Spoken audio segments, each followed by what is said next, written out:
Hey friends, it's Abby Fitzsimmons with Berkshire Hathaway. We're on episode 5 of everything you need to know about a buyer-broker agreement. So let's talk about the compensation and the fees that you may see listed into your buyer-broker agreement.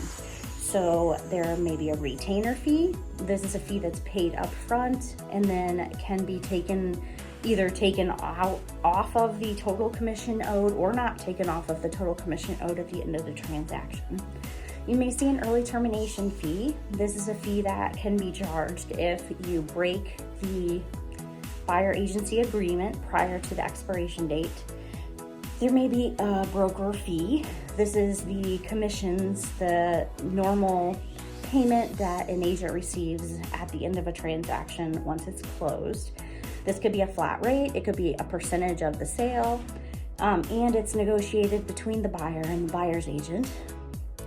In the past, the listing agent and the seller have agreed on a percentage, and the listing agent has agreed to share that percentage with the buyer's agent.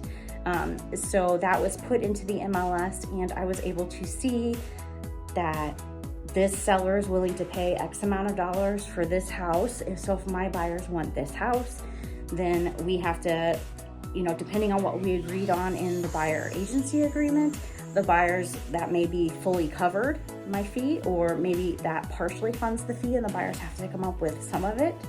But that's typically how that works, or has worked in the past when a listing agent puts a property into the MLS. So if it's a for sale by owner property, maybe they don't want to work with a listing agent, but the buyer still wants to have a buyer's agent. I would have to go to that seller and ask if they're willing to pay a commission in order for me to bring them the buyer and do the paperwork for them. So they may not. It's a negotiation, and that's what it is. New construction homes, sometimes they pay a percentage, sometimes they pay a flat fee, and it's the same thing. Whatever I agree to with my buyer in the buyer agreement, that's how much I'm going to be paid. So the other side, whether it's a seller without an agent, whether it's a seller with a listing agent, whether it's a new home construction, whatever it is, whatever they're willing to pay towards the buyer's fee, then the buyer doesn't have to cover that. If that's not enough to cover the percentage that I work for, then they would have to put some more money to make that amount up.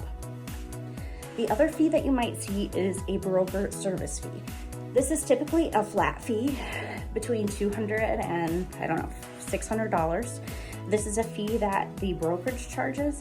It's kind of like an admin fee, but they call it a flat commission fee, but the agent doesn't get any part in that. So, and that may be in your agreement.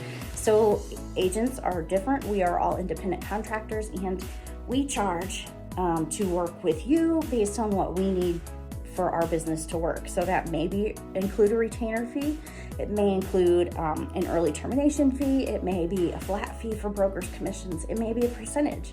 But we are all independent contractors, and we have to charge what we think that we earn through a transaction in order to make a living. So that's the fees and commissions that you're going to see in your buyer broker agreement, and this will be changing with all of the things that have been going down with litigation. So we'll keep an eye out for that and make sure to make any adjustments that we need in the future. Let me know if you have any questions. I'd be happy to answer them. Thanks.